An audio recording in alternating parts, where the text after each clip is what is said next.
திடீர் விவாகரத்து. நெப்போலியன் மகன் எடுத்த அந்த அதிர்ச்சி முடிவு கண் நிற்கும் குடும்பத்தினர்கள். என்ன ஆச்சு அப்படின்னு பார்த்தோம்னா, தமிழ் சினிமாவுடைய மிக முக்கியமான நடிகர் நெப்போலியன் அவர்கள். நெப்போலியன் தமிழ் சினிமால ஒரு காலகட்டத்துல முன்னணி நடிகரா இருந்தாரு. அதன் பிறகு அப்படியே கொஞ்சம் நகர்ந்து வில்லன் கதாபாத்திரம் நடிக்க ஆரம்பிச்சாரு. அதன் பிறகு அவருடைய வாய்ப்புகள் குறைய குறைய தனக்கு கிடைக்கக்கூடிய எல்லா கதாபாத்திரங்களையும் ஏத்து நெப்போலியன் நடிச்சாரு. அப்படி தமிழ்ல மட்டும் கிட்டத்தட்ட 100க்கும் மேற்பட்ட படங்கள்ல தனது நடிப்பு திறமை வெளிப்படுத்தி தனக்குன்னு ஒரு ரசிகர் படலத்தை உண்டு பண்ணவரு நெப்போலியன். ஆனா, அப்படி நெப்போலியன் அதன் பிறகு வாய்ப்புகள் குறைய குறைய தன்ன அரசியல்ல நெனச்சுக்கிட்டாரு. அரசியல்ல நெனச்சுக்கிட்டு திமுகவுல அவரு ஒரு எம்பியாவும் இருந்தாரு. அதன் பிறகு அரசியல்ல ஏற்பட்ட சில கருத்து வேறுபாட்டுனால அவரு அரசியல விட்டு ஒட்டுமொத்தமா விலகிட்டாரு. அந்த நேரத்துல நெப்போலியனுக்கு ஏற்கனவே திருமணமாகி 2 குழந்தைகள் பிறந்தாங்க. அதுல மூத்த மகன் தனுஷ், இளைய மகன் ராகுல்.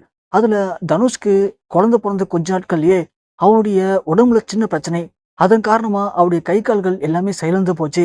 அதன் பிறகு அவருக்கு செக் பண்ணி பார்க்கும்போது, தசை சிதைவு நோய் அப்படிங்கிற ஒரு கொடிய நோய் அவருக்கு ஏற்பட்டிருக்கு அப்படின்னும், இது ஒரு அரிய வகை நோய் அப்படின்னும், இந்த நோய் உலகத்துல யாருக்கா தான் ஏற்படும். இந்த நோயை குணப்படுத்துறதுக்கு இதுவரைக்கும் உலக அளவுல எங்கேயுமே மருந்து கண்டுபிடிக்கல. ஆனா, இந்த நோயை கட்டுப்படுத்துறதுக்கு தான் அமெரிக்கால ஒரு சில மருத்துவ சிகிச்சை இருக்கு அப்படின்னு நெப்போலியன் தெரிஞ்சதும், தமிழகத்துல இருந்த தன்னுடைய எல்லா சொத்தையும் வித்துட்டு, தன் மகன் தான் தனக்கு முக்கியம் அப்படின்னு தன் குடும்பத்தோட போய் அமெரிக்கால செட்டில் ஆயிட்டாரு. அமெரிக்கால செட்டில் ஆகி அங்க இருக்கக்கூடிய மருத்துவ சிகிச்சை மூலியமா தனது மகனுக்கு அந்த நோய் மூலமா ஏற்படக்கூடிய பாதிப்புகள முடிஞ்ச வரைக்கும் குறைச்சு பார்த்துட்டு இருக்காரு. ஸோ இவரு ரொம்ப நாள் வாழ மாட்டாரு அப்படின்னு மருத்துவர்கள் கைவிரிச்சுட்டாங்க. இருந்தாலும் முடிஞ்ச வரைக்கும் தன் மகன பத்திரமா பார்த்துக்கணும். அவன் சந்தோஷமா இருக்கணும். அவன் தேவையான எல்லாத்தையும் பண்ணணும் அப்படின்னு நெப்போலியன் ரொம்பவும் கஷ்டப்பட்டு அவர பார்த்துட்டு இருந்தாரு. அது மட்டும் இல்லாம தனக்கு பிறகு தன் மகன பார்த்துக்கிறதுக்கு ஒரு பெண் தேவை அப்படின்னு முடிவு பண்ண நெப்போலியன் தனது குடும்பத்தினர் மூலியமா தனது சொந்தக்காரங்கள்ட்ட எல்லார்ட்டயும் பேசி கோயம்புத்தூரை சேர்ந்த ஒரு பெண்ண தன் மகனுக்கு திருமணம் பண்ணி வைக்க முடிவு பண்ணாரு. அதன் பிறகு அந்த பெண்ண தன் மகனுக்கு திருமணமும் பண்ணி வச்சிருக்காரு. ஆனா இத பார்த்து எல்லாருமே அதிர்ச்சி அடைஞ்சாங்க. "என்னப்பா சொல்றீங்க? கை, கால்கள் செயலிழந்து போச்சு. அந்த பையனுக்கு ஒரு பொண்ணு திருமணம் பண்ணி வச்சா, அந்த பெண் என்ன பண்ணுவா?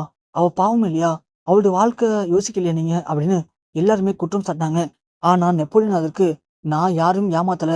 என் பையனுடைய நிலைமைய சொல்லி தான் அந்த பொண்ணு என் பையனுக்கு திருமணம் பண்ணி வச்சிருக்கேன். ஒரு அப்பாவா ஒரு பையன் தனக்கு அப்புறம் என் பையன பார்த்துக்கிறதுக்கு ஒரு பெண் தேவை." அப்படின்னு சொல்லி அந்த பெண்ணுடைய முழு சம்மதத்தோட அவருடைய பையனுக்கு திரும்ப பண்ணி வச்சுட்டாரு. இப்போ அவங்க 2 பேரும் கடந்த 1 வருடமா எந்த பிரச்சனையும் இல்லாம நல்லபடியா வாழ்ந்து வந்துட்டு இருக்காங்க. இருந்தாலும் நெப்போலியனுக்கு சின்ன ஒரு குறை. என்ன அப்படின்னா, இன்னும் நெறைய பேர் இணையதளத்துல நெப்போலியன் பண்ணது தவறு. அவருடைய ஒண்ணுமே பண்ண முடியாத மகனுக்கு ஒரு அழகான பெண்ண பார்த்து கல்யாணம் பண்ணி வச்சிருக்காரு.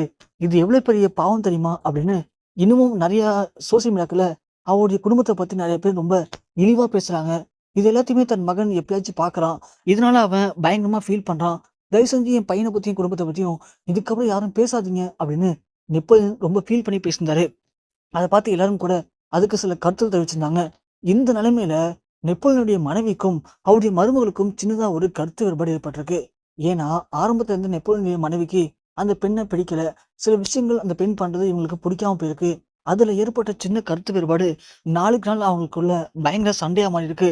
ஒரு கட்டத்துக்கு மேல அந்த பெண் நெப்போலியன் மனைவிகிட்ட ரொம்பவுமே சில வார்த்தைகள் சொல்லி கடுமையா பேசியிருக்காங்க.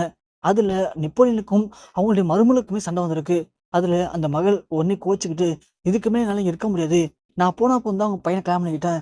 ஆனா நீங்க என்னமோ உங்க வீட்டுக்கு வந்து வேலைக்காரி மாரி என்ன ரொம்ப கொடுமைப்படுத்துறீங்க. நான் இங்க இருக்க முடியாது." அப்படின்னு அவங்க நெப்போலியன் கிட்ட கோச்சுக்கிட்டு அங்கேருந்து கிளம்பி அவங்களோட சொந்த ஊரான கோயம்புத்தூருக்கே போயிட்டாங்களாம். இதுல நெப்போலியனும் அவங்களுடைய மனைவியும் பயங்கரமா ஃபீல் பண்ணியிருக்காங்க. அது மட்டும் இல்லாம நெப்போலியனுடைய மகன் அவங்க இல்லன்னு தெரிஞ்சதும் பயங்கரமா ஃபீல் பண்ணியிருக்காரு.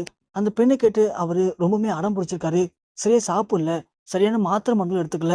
ஸோ நாமளே நம்ம பையனுடைய வாழ்க்கைய கெடுத்துட்டோமோ அப்படின்னு நெப்போலியனும் அதிர்ச்சி அடைஞ்சிருக்காரு. இதனால நெப்போலியன் மகன் ஒரு சில தவறான முடிவுகளும் தனது வீட்ல எடுத்திருக்கதா மிக முக்கியமான தகவல்கள் இணையத்த வெளியா இருக்கு. இது நெப்போலியன் குடும்பத்தினருக்கு உச்சக்கட்ட ஒரு அதிர்ச்சியும், சோகத்தையும் இப்ப ஏற்படுத்தியிருக்கு.